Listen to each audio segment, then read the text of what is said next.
and he uses each arm to them essentially blocks both of them. And I was just like, oh, okay, so you have that type of wingspan, right?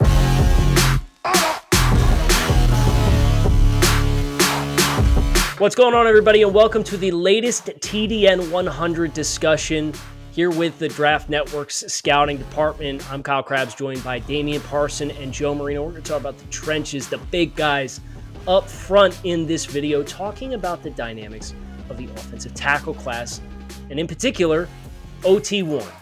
Who is it? There's several contenders that have appealing traits, significant questions. So, Joe, I'm going to start this thing off with you. When you think about OT1 and this class, talk a little bit about what that exploratory process was like, because I know we all came into this not really knowing where we were going to fall, and it seems as though we have ourselves close to some consensus. Yeah, well, it's definitely something that looks different today than I thought it would entering the summer. And as we started to churn through the prospects, you found a lot of likable guys, but a lot of players that needed to take a step and guys that you just didn't feel comfortable as that blue chip number one tackle. Like, this is a franchise left tackle that some team's going to take to be their answer, their long-term answer. And, you know, there were some guys that had some hype, but then you got to the tape, you came away with more questions. And so it's been a revealing summer watching these offensive tackles, because it definitely took shape differently than I thought it would entering, you know, when we started this back in June. So Dame, I got the list up here over on my right-hand side, and our consensus offensive tackle one we should acknowledge is Maryland's Jalen Duncan. But for you in particular, you liked Jalen Duncan 15th overall, but you also ranked Northwestern's Peter Skornoksi as your personal OT1. You had him 10th overall. So we're going to talk plenty about Duncan as the consensus OT1. But I want to hear from you on Skornoksi, who was a guy who was on our radar as a possible contender and fringe first-round guy. Was kind of how, when we first sat down and we first started regional grading, that was kind of the expectation that we have. And you've clearly found some things that you like in his tape. So talk about Peter Skornoksi from Northwestern and why he was your personal OT1 on your personal ballot. Right. I mean, right after the summer scouting, looking at Skornoski, what I liked about it was just a technical refinement with him, right? Like, he's so technically sound. I love the movement skills. He's not someone that is stiff or labored. He moves well. He's able to mirror and match rushers, Kyle and Joe. And watching him and watching his tape, I saw a guy that I was confident in on the left side. Now, the one thing, and I think me and Joe have talked about this, that gave me a little angst is because I couldn't find a verified number, was the arm length.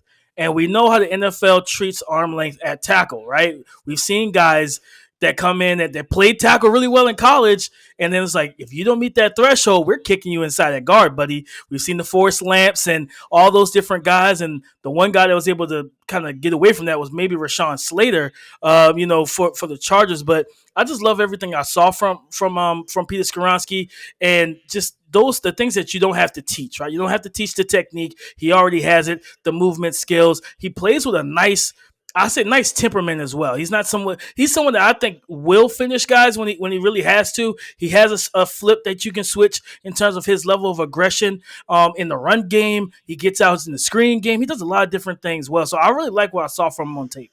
I think the most impressive thing for Skornoski in my mind is he stepped in there kind of unceremoniously when Slater opted out, and they didn't miss a beat with that play. And I certainly think anytime you can fill those kinds of shoes, and you mentioned the fundamentals that he plays with, and that's what really jumps out to me is, man, like, whether it's angular sets or manipulating his hands when he's latched onto guys to kind of work across face and manipulate bodies to create running lane. Like, there's a lot of good there with Peter Skornoski. But Joe, I'm in the same boat as you. I couldn't overlook the potential and the physical skill set of Jalen Duncan, who's his 325-pound offensive tackle from Maryland. He has some of that more prototypical length that Damian talked about being a question that exists with Peter Skornoski. So we did a film study with Jalen Duncan. Everybody's obviously individually cross-checked him in addition to an initial write-up done by DP. So, Joe, I'll come to you here, and then we'll open the floor and talk about these two guys versus maybe some of the players who we consider to be in contention here early on when we first started our regional scouting. But what was it about Jalen Duncan that had you ready to put him in the 10 spot, which is the same spot that Dame had Peter Skornoski as your personal OT1? Yeah, he was a breath of fresh air when I got to his tape. You mentioned the frame, right? This guy was engineered to play left tackle in the NFL. He looks the part. He's got great size. I love how light he is on his feet for that size. I love how consistent he is at framing blocks on the perimeter, and his base is just really, really consistent. I love that from him. He wins from the ground up, and there's just a lot of consistency with how he uses his lower half to put himself in good positions to execute. You see good athleticism for his size, and he's just the guy that has the best makeup, in my opinion, to be a legitimate answer for a team at left tackle. And so a lot of these guys can grow and take a step, but where Jalen Duncan is in terms of technique and the physical skill set that he offers, I thought that was leaps and bounds above anyone else that I had watched to this point for this class. Well, and I think for Duncan, the Michigan game was such a good showcase, right? Because he had David Ajabo on one side and he had Aiden Hutchinson on the other. And the one note that I have on Duncan as a big area of emphasis that I'm looking for this year is improvement in his variance and his consistency with his hands at first contact to really offset rushers. Well, Ajabo's coming at him with a lot of this speed off the edge, these wide 9 alignments. And Duncan at 330, he's easily getting out here on angular sets and vertical sets, and he's sitting on that outside rush. And then he's dropping his hips and he's anchoring when Ajabo tries to convert the power. Where there was more back and forth with Aiden, where you saw some wins on both sides. And a lot of that stemmed from Aiden kind of taking those first 2 or 3 steps to take that initial charge upfield and then seeing he wasn't going to get that outside edge and converting into some kind of power counter and then playing off of that where he had enough functional strength as compared to Ajabo to force a little bit more give and then was able to work some disengagement stuff to work across his face and come inside. So I really thoroughly enjoyed that battle between Jalen Duncan and both the Michigan pass rushers from last year. And that was the game for me that really sold me that, yeah, this is a high caliber player. Now, I didn't come in. He was my OT1. I put him at 17, and then I put Skornoski at 20. So those were the 2 guys for me that were really in the consideration in the first place. I didn't have anybody else inside the top 40. Like for me, it's those 2 guys, and then you want to talk about Broderick Jones from Georgia with his potential as a guy who started, I think, 4 games last year. Paris Johnson is a guy who played right guard at Ohio State, who's now playing left tackle, and he was the guy we kind of expected at the start of the process was going to end up being OT1 just based on the buzz around him and his recruiting profile. Joe Carter Warren for you as from Pittsburgh as somebody who you really flashed and liked, but maybe we weren't ready to put in this conversation just yet. But a solid day 2 vote for you. Some couple other names here, and I didn't mention DeJuan Jones or Darnell Wright either, or Anton Harrison. So plenty of candidates for guys who can rise. You guys look at the rest of this group beyond Duncan and Skornoski, like what did we like and what did we not? And like how close do you think some of these guys are to inserting themselves into this 2-person race right now? I would go to Broderick Jones from Georgia. And like you talked about, he started the 4 games, but watching those games that he started, he flashed. And he flashed the length, the movement skills. He can get into the vertical sets, he's short sets. And he has some, in the national championship game, Jamari Salyer, I believe, started the first, I say, 20 or so reps of that game at left tackle, against Alabama. And then I'm not sure what happened, but Broderick Jones finished it. And there were so many reps where he just caught my eye. And there were impressive reps against Will Anderson, who we talked about as the scariest man in college football.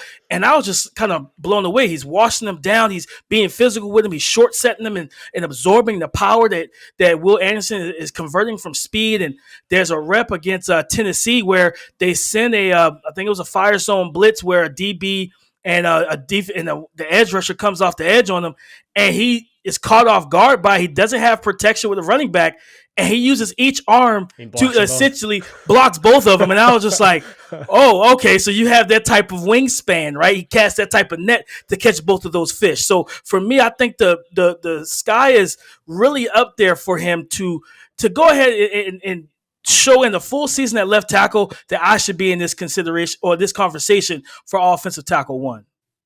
Well, Kyle, I'd agree with you that for me, it's a Duncan and Skornoski conversation. And honestly, Broderick Jones, like DP mentioned there, that's the guy that I'm really excited to see this year as a potential riser and could be in that first round conversation. But I do want to take a moment to mention Paris Johnson, who, like we said, was the guy we thought would be the top tackle in this class. But as you watch the tape at right guard, you could tell he's a left tackle trying to play right guard. And so it's an interesting dynamic because I think he's going to be a lot better at left tackle, but we need to see it, right? We haven't seen that to this point. And what I go back to with Paris is that the two best traits that he has, lateral mobility and arm length, they're mitigated at guard, right? He didn't have a chance to showcase himself, showcase the best parts of his game because he's playing in a much tighter situation. The action happens quicker on the interior, where I think he just projects so much better to left tackle. I think he's going to have a much better season. He'll obviously be tested with a lot of good pass rushers on the schedule playing there in the Big Ten.